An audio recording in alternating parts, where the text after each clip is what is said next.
వరమని అయితే నేను చెప్పగలుగుతానండి. రైట్.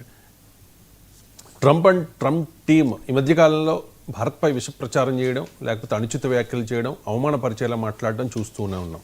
రీసెంట్గా America commerce secretary Howard Lutnick వివాదాస్పద వ్యాఖ్యలు చేశారు. భారతీయులను అవమానించేలా ఆయన మాట్లాడారు. పనికి మాలిన వాళ్లను అమెరికా తీసుకురావద్దు అనేది ఆయన స్టేట్మెంట్. ఎందుకు పదే పదే ఇటువంటి వ్యాఖ్యలు చేస్తూ ఉన్నారు ఎంజే రావు గారు? అండ్ నెటిజన్లు ఈ వ్యాఖ్యల మీద తీవ్రంగా విమర్శలు చేస్తూ ఉన్నారు. లుట్నిక్ కామెంట్స్పై ఫైర్ అవుతూ ఉన్నారు. ఏమంటారు?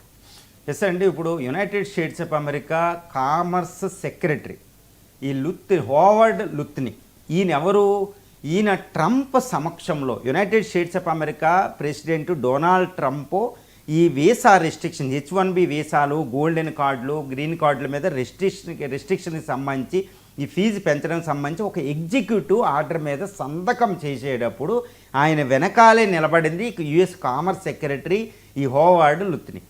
ఈయన ఒక పెద్ద కామెంట్ చేశాడు. అది భారతదేశానికి తీవ్రమైన అవమానం, భారతీయులకు తీవ్రమైన అవమానం అంట.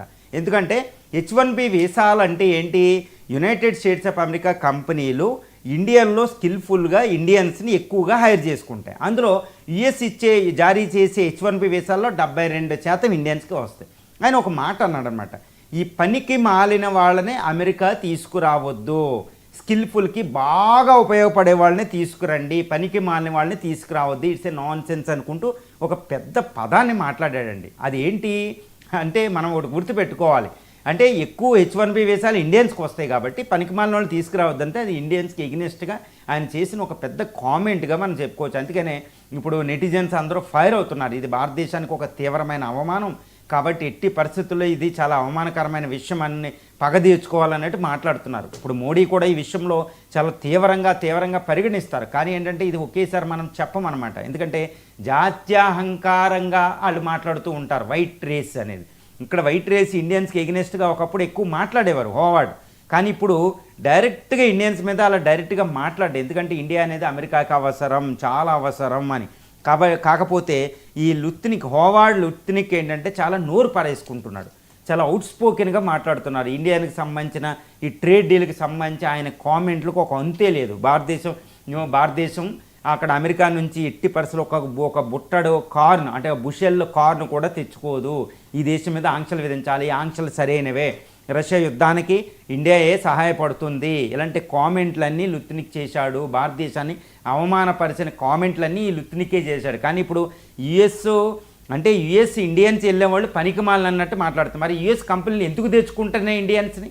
ఇప్పుడు మైక్రోసాఫ్ట్, అదేవిధంగా గూగుల్, అమెజాను, అవి వరల్డ్స్ లార్జెస్ట్ పెద్ద కంపెనీలు అండి.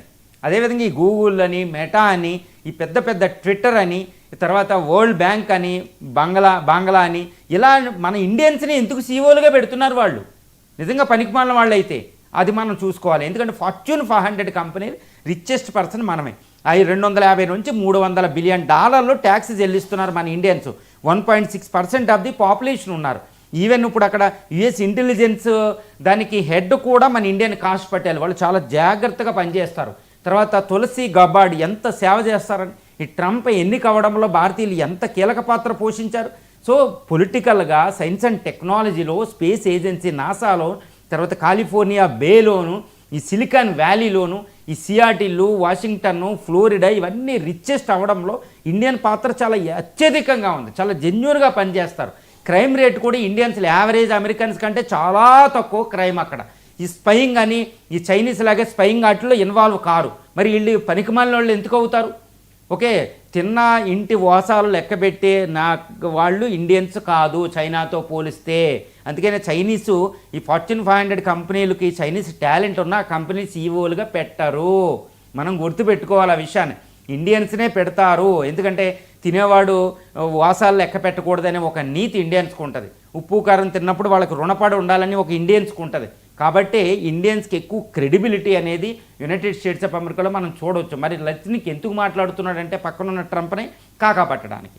ఆయన మాట్లాడడం అమెరికా గ్రేట్ అయ్యాను, మేక్ అమెరికా గ్రేట్ అయ్యాను, అమెరికా ఫస్ట్ అంటే మేక్ అమెరికా గ్రేట్ ఎందుకు అయ్యింది? ఇమిగ్రెంట్ నుంచి వచ్చే టాలెంట్ని వాళ్ళు వాడుకోవడం వల్ల అమెరికా గ్రేట్ అయ్యింది. అమెరికాకు ఇంకోటి ఏంటంటే అమెరికా ఇమ్మిగ్రేషన్లో ఎక్కువ మంది అక్కడ అమెరికాకి వలస వెళ్ళకపోతే అమెరికా పాపులేషన్ తగ్గిపోద్ది. ఇప్పుడు జపాన్ లాగా, ఈ జర్మనీ, స్కాండినేవియన్ నేషన్స్ లాగా, యూకే లాగా అక్కడ నేచురల్గా బెర్త్ రేట్ తక్కువ, కాబట్టి డెత్ రేట్ సమానంగా ఉంటుంది. కాబట్టి పాపులేషన్ అనేది అక్కడ పెరగదు. కాబట్టి ఇమిగ్రేషన్ వల్ల యునైటెడ్ స్టేట్స్ ఆఫ్ అమెరికా బతుకుతుంది. గుర్తుపెట్టుకోవాలి, యుఎస్ ఇమిగ్రేషన్ పాలసీ చాలా ఆస్ట్యూట్గా ఉంటుందండి ఇటు జపాన్, జర్మనీలతో పోలిస్తే.